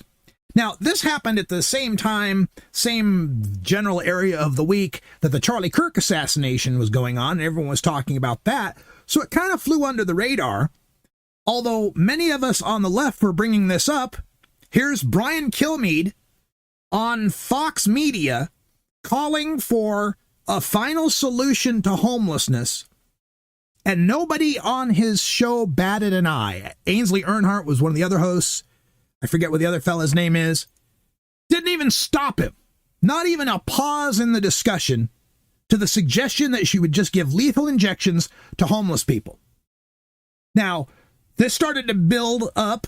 Some reaction started to build up to this once people noted, hey, you know that a lot of those homeless people, maybe most of them, are veterans? And then you had that situation where, oh, yeah, well, we hate the homeless, but we love the vets. Gee, gosh, what do we do? What a terrible thing. But nowhere along the line over those past few days was anybody calling on Kilmeade to resign, at least not anyone from the right, not anyone from Fox. The left was calling on him to resign, but no resignation, no reprimand. Nothing happened to his career at all. Meanwhile, as I mentioned earlier in the show, Matthew Dowd gets fired from MSNBC, not for even saying anything about Charlie Kirk specifically or Tyler Robinson specifically, but just about hateful thoughts lead to hateful words lead to hateful actions. And he was fired for that. Just today, as I was beginning this show, the Amazon regime's Pravda fired its last black opinion columnist, a woman named Karen Attiah, fired her for similar sentiments, for talking about the epidemic of white male gun violence in this country. She wasn't even talking specifically about Charlie Kirk again. She was fired for that. Numerous teachers and other professionals out there being fired or reprimanded for merely posting the quotes that I played for you earlier that Charlie Kirk said. Not even offering an opinion on it, just saying, here's what Charlie Kirk said, and they're getting reprimanded for that. Kind of tells you something when you look at all of these hagiographies and all of these memorials on all the different news networks and all the radio shows that are memorializing Charlie Kirk. They talk about what a great debater he was, what a great speaker was, how civil he was. Astonishingly, aren't playing any of the clips now, are they? Interesting. You'd think someone who made a career out of talk, they'd be playing lots of clips of what he said. But no, it reminds me of when Rush Limbaugh died. You remember when Rush Limbaugh died and nobody else would play any clips of what Rush Limbaugh said? And notice how nobody really brings up Rush Limbaugh anymore or anything he said. Now, Kilmeade did finally, 4 days later, offer something of an apology for saying we ought to just kill all the homeless people. Now, during that discussion, I wrongly said they should get lethal injections. I apologize for that extremely callous remark. I'm obviously aware that not all mentally ill homeless people act as the perpetrator did in North Carolina, and that so many homeless people deserve our empathy and compassion. Well, that's a hell of an apology, isn't it? So he starts by saying, I recognize that I shouldn't have called for all homeless people to be executed because not all of them are deranged attackers and not all of them are mentally ill. So kind of an implication there that the mentally well homeless people that don't attack should be executed, or the people who do attack should be executed, or I'm not exactly sure how to phrase it, but it doesn't sound like a wholehearted apology to me. I've also got to take time to mention again Governor Spencer Cox in Utah, who had this to say with regards to who he had hoped the killer of Charlie Kirk was. For 33 hours, I was praying that if this had to happen here, that it wouldn't be one of us. That somebody drove from another state, somebody came from another country. Sadly, that prayer was not answered the way I hoped for, just because I thought it would make it easier on us if we could just say, hey, we don't do that here. The man prayed for over a day and a half. Oh, please let the killer be trans. Oh, please let the killer be black. Oh, please let the killer be an immigrant. Oh, please let the killer be a Democrat. Oh, please let the killer be anything else but a white Republican gun nut from Utah. Absolutely sickening, Governor Cox. The call is coming from inside the House. It is one of you. It's always one of you. But he sure is giving away what their true goal is, as we keep telling you, as they keep telling us. They want a white Christian homeland. They're absolutely clear about this. They want a white Christian homeland. And I mentioned this in the rant last week about the Senator Eric Schmitt, who was speaking at the National Conservatism Conference. National Conservatism, or NatCon for short, or NatC for even shorter. So he's at the Nazi convention, and I told you what he had said, but I finally found the audio for this, and I thought it would be best for you to hear it in context, in full, his call for a white Christian homeland. The Continental Army soldiers dying of frostbite at Valley Forge, the Pilgrims struggling to survive in the hard winter soil of Plymouth, the pioneers striking out from Missouri for the wild and dangerous frontier, the outnumbered Kentucky settlers repelling wave after wave of Indian war band attacks from beyond the stockade walls. All of them will be astonished to hear that they were only fighting for a proposition. He's pretty clear about it, folks. the white Minutemen who fought the Revolutionary War, the white Pilgrims who landed on Plymouth Rock, the white pioneers who settled the American West, the white Kentucky settlers who fought off the Indians. They weren't fighting for a proposition. And what proposition is that he is referencing? Let's go back to who these Republicans constantly say they are the party of. Abraham Lincoln in his 1863 Gettysburg Address, where he said, 77 years ago, our fathers brought forth on this continent a new nation, conceived in liberty, and dedicated to the proposition that all men are created equal. Not all white men. All men are created equal. And that from these honored dead we take increased devotion to that cause for which they gave their last full measure of devotion. That we here highly resolve that these dead shall have not died in vain, that this nation under God shall have a new birth of freedom, and that government of the people, by the people, for the people, shall not perish from the earth. The people, all of us people, that is the proposition to which Abraham Lincoln was speaking, the proposition for which the Civil War was fought, and the proposition for which Eric Schmitt and the rest of you Nazi Confederates lost. The reason why hundreds of thousands of Americans died in that Civil War, because we settled this issue. We settled this issue, that this was not a country just of white men. We wrote amendments about it. I know you wouldn't notice them because you only noticed the second, but there's actually 27 amendments in that Constitution. And a few of them discuss birthright citizenship, the end of the slavery, that race shall not be a determining factor in determining someone's ability to vote. We settled this. But according to Eric Schmitt, the South shall rise again. They believed they were fighting for a nation, a homeland for themselves and their descendants. They fought, they bled, they struggled, they died for us. They built this country for us. America, in all its glory, is their gift to us, handed down across the generations. It belongs to us. It's our birthright. It's our heritage, our destiny. If America is everything and everyone, then it is nothing and no one at all. Newsflash, pal. They didn't build this country for us. Enslaved black people built this country for us. Disadvantaged Chinese laborers built this country for us. Immigrant Hispanic farm workers built this country for us.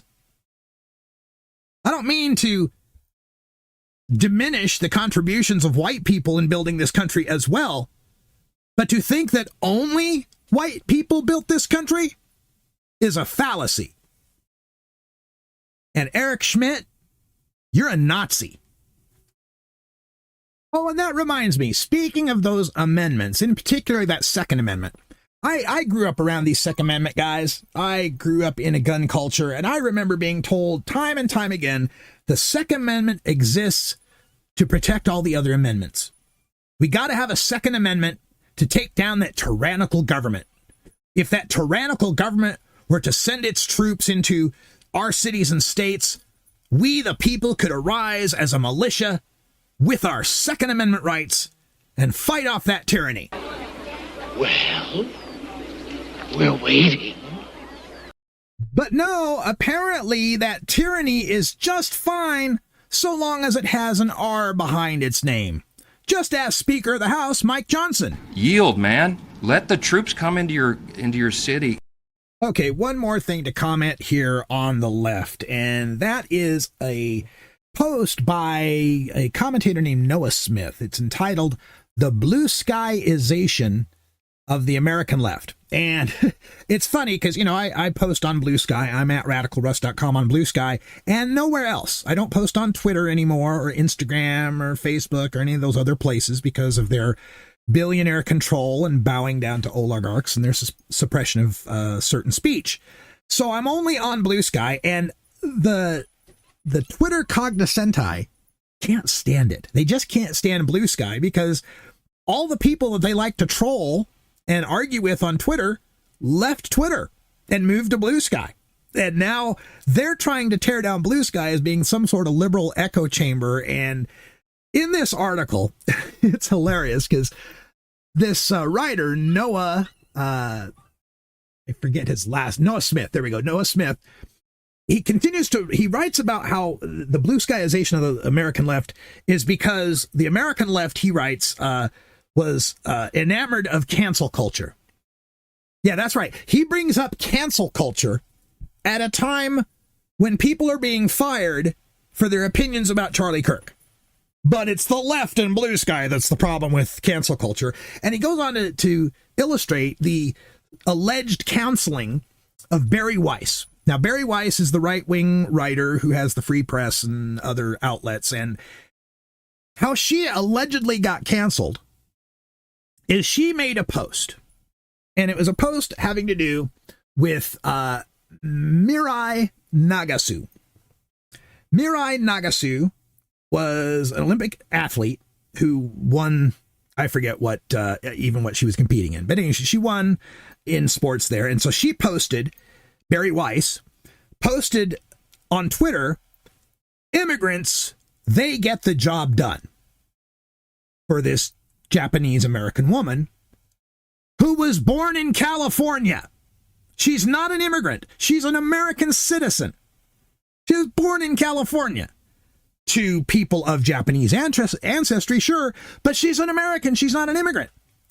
And so Noah goes on to write about how Bari Weiss was canceled over this for calling an American-born person of Asian descent an immigrant, and how she tried to explain that away by saying, well, her parents were immigrants, and it's very common, and Noah tries to back this up, very common to call a second-generation person who's the child of immigrants an immigrant. Oh, that's it. If they're first-generation American, they can be called immigrants, right? You know, like Patrick Schwarzenegger. Funny how I've never heard anyone on the right refer to Patrick Schwarzenegger as an immigrant. But the Japanese ancestry woman, they can jump right to immigrant. Kind of says something, doesn't it? So he goes on in this Bluesky-ization article to talk about cancel culture, how the left got all addicted to cancel culture, and then the right fought back against cancel culture, and now the left is stuck because the left can't organize any effective boycotts. The left just can't boycott things like the right can. At a time when Target has faced a 3% downturn in its year-over-year foot traffic and has had numerous months now of falling profits thanks to a boycott from the left.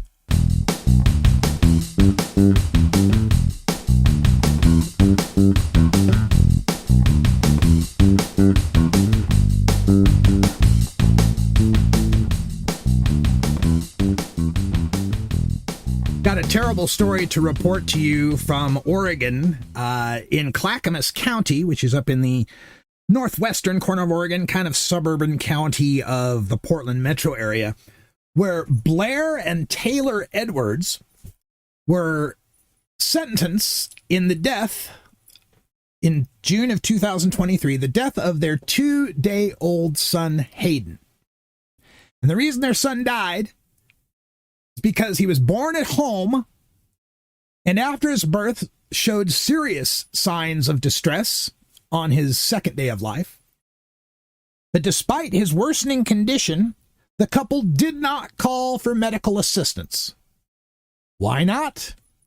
Because they are followers of the Followers of Christ Church.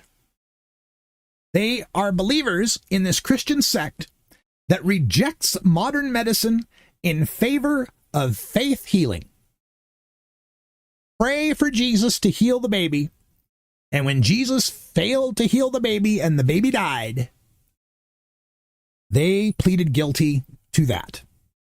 Pleaded guilty for their newborn son dying when they failed to seek medical care because of their religious beliefs.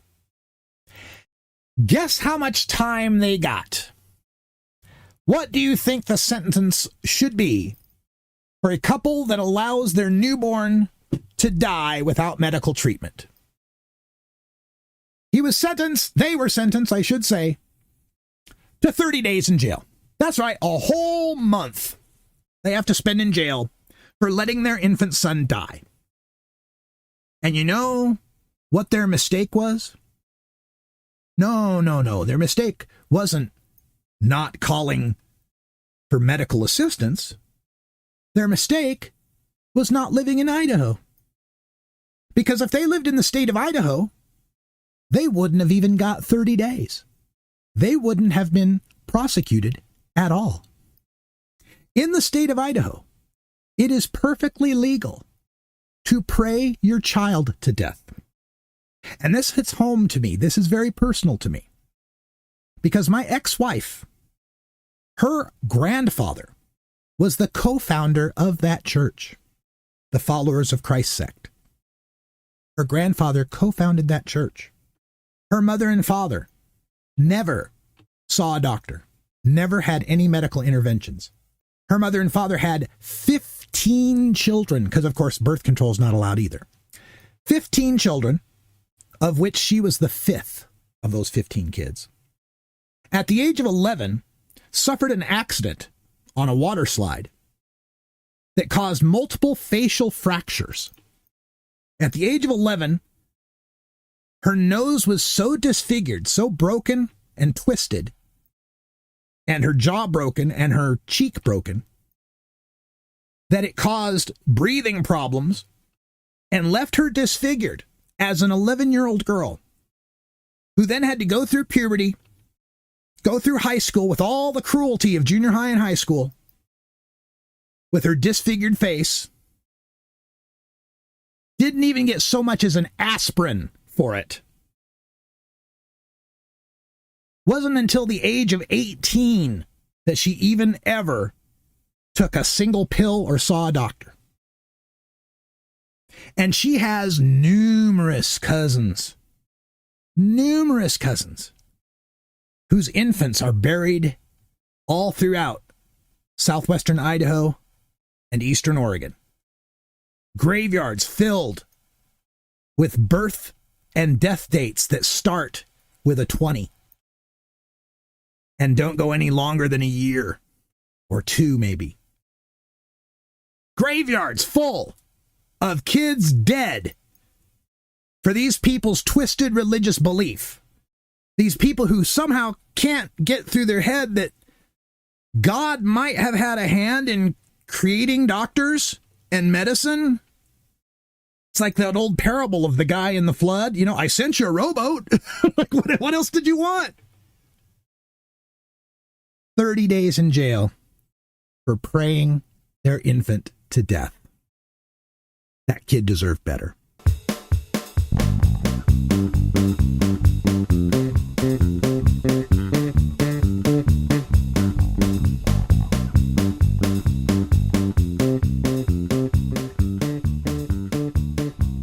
There's the country baseline, and that means it's time for our regular Boycott Idaho segment, where I tell you all the reasons why you should avoid the handmade state, with 76 reasons now listed at radicalruss.com/Idaho. And today, the reason to boycott Idaho dovetails back into our coverage of this Charlie Kirk assassination, because following the assassination, there were all sorts of memorials that sprang up. I told you about the one here in Oregon, where all the bikers and the trucks and such were gathered for a memorial cruise.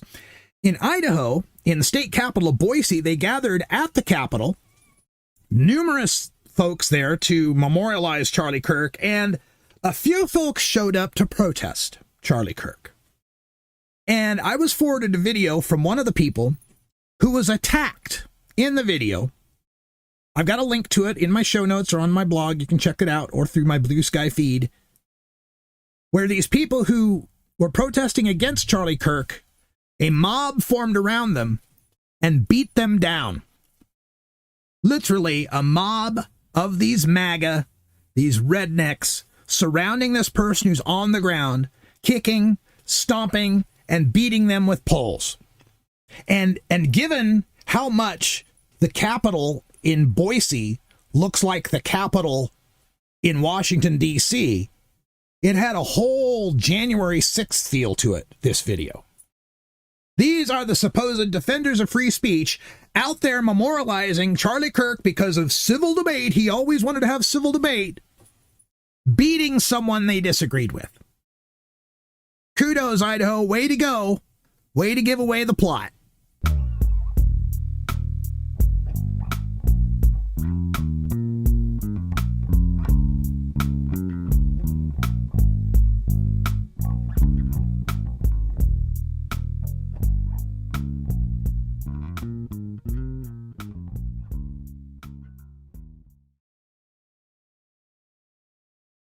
Today in the Radical Rant, I want to talk about how Charlie Kirk is the martyr for the holy war they crave.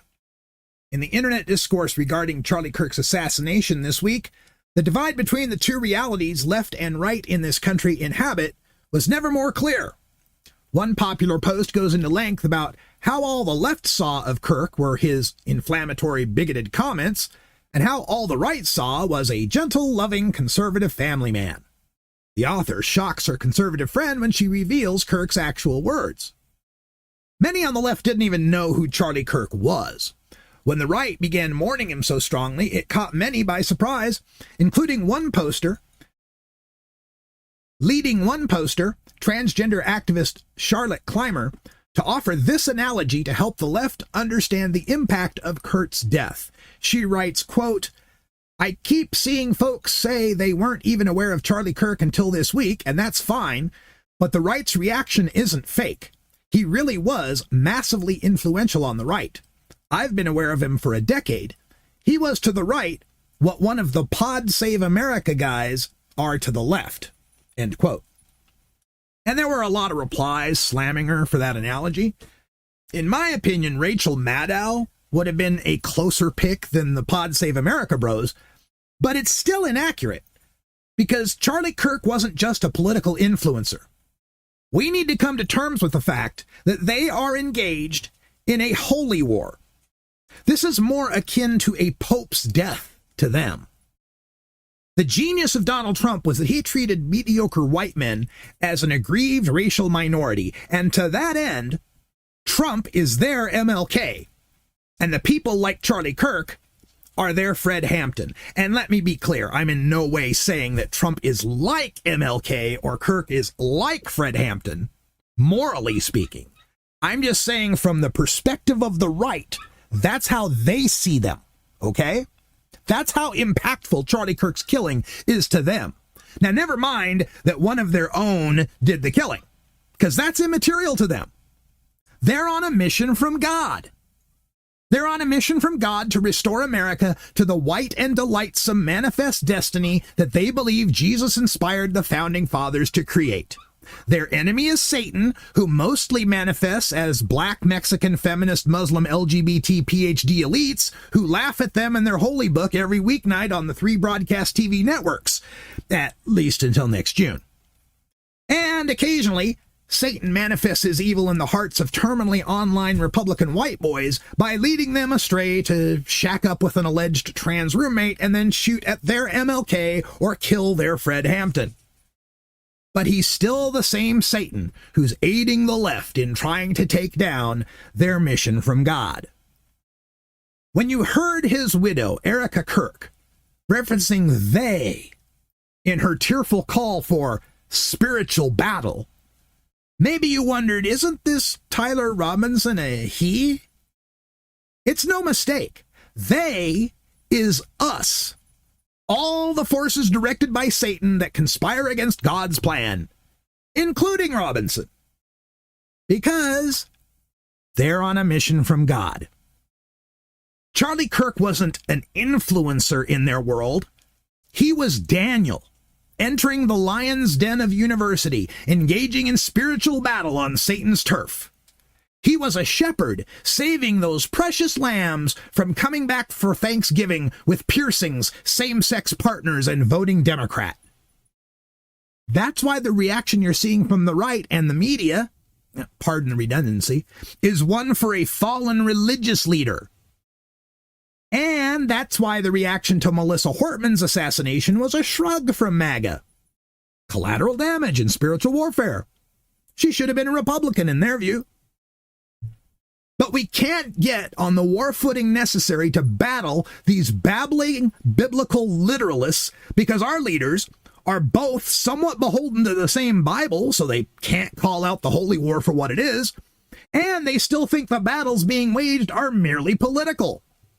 So from our Democratic leaders we get, well, while I might have disagreed with him politically, instead of, Charlie Kirk was a poisonous propagandist whose words of bigotry and hatred for anyone he prejudged by his narrow religious beliefs made America a more divided nation and contributed to the culture of judgment, retribution, vengeance, and violence that has harmed and killed many and ultimately cost him his own life. That's what I want to hear from my Democratic leaders. So, for Charlie Kirk to be shot at a university in lily-white Mormon, deep red Republican Utah, the closest thing America has to a theocratic state?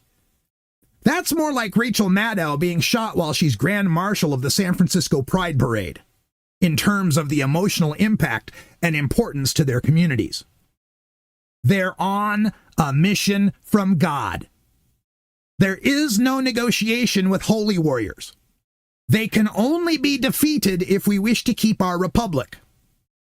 There's a reason why the very first words in the Bill of Rights are, Congress shall make no law respecting an establishment of religion. Because the power and authority of we the people can never be subservient to anyone's idea of God, or there is no America. You take a seed, you plant it, you grow it, you dry it, you roll it, you smoke it, and it goes down smooth. Hey! Well, that's all the time we've got for this week's Smoke Session. The Radical Russ Show is produced, directed, researched, written, recited, posted, and catered by me, Radical Russ Belville, and governed by Creative Commons share-alike licensing. News clips and social media posts are reproduced under fair use copyright laws for commentary and analysis. My main theme is We Love the Herb by Herbal Nation, and interstitial music is by me and my bass and my drum machine. Which brings us to our post-credits scene. First, I wanted to make a note. Halloween season is upon us, and it's gotten a little ridiculous. So first you had these people that go out to Costco and they buy the big 12-foot, 15-foot skeleton for their yard. Okay, that was fine. Yeah, it's kind of cute. Love it, right? Then they come out with the skeletal dog. Have you seen this one? Okay, so it's a skeletal dog, but the thing about it is that, like, its ears are bones. Like, that's not how that works. Dogs don't have bony ears. And now it's gotten a little crazy. I saw one at the store the other day. Skeletal chicken, but its comb was bone, right? Petrified comb. Okay, now you're gone a little too far. Then I saw skeletal elephant. Okay, skeletal elephant, but its trunk was all bones. Like, do people even know how elephants work? But that's not the kicker. The real one that really set me off. Skeleton octopus. What part of invertebrate do you people not understand? Oh, and some update on some graffiti.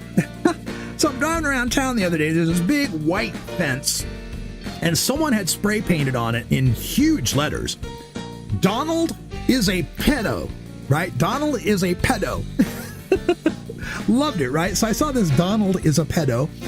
And yesterday, as I'm driving by, some MAGA had spray painted alongside of it to change the message so that it reads, McDonald's is a redo. Oh, the truth hurts, doesn't it, MAGA? And finally, I'd like to close out today's show with some words of wisdom from Emmy winner Stephen Colbert. I want to thank CBS for giving us the privilege to be part of the late night tradition, which I hope continues long after we're no longer doing this show. Sometimes you only truly know how much you love something when you get a sense that you might be losing it. And 10 years later, in September of 2025, my friends, I have never loved my country more desperately. God bless America. Stay strong, be brave, and if the elevator tries to bring you down, go crazy and punch a higher floor. Woo! I feel you, Stephen. I, too, have never loved the proposition of America more. You can contact me by email at radicalruss@gmail.com. Call my message line at 877-RUSS-420. That's 877-877-420. And reach me on social media on Blue Sky as @radicalruss.com and nowhere else. You can support this podcast financially by donating to Radical Russ on Venmo, Rad Russ on Cash App, or via PayPal on my website at radicalruss.com. Get this podcast on Spotify, Apple Music, my website, or wherever you get your podcasts. Thanks for listening, and until next week, take care of each other. You take a seed, you plant it, you grow it, you dry it, you roll it, you smoke it. You take a seed, you plant it,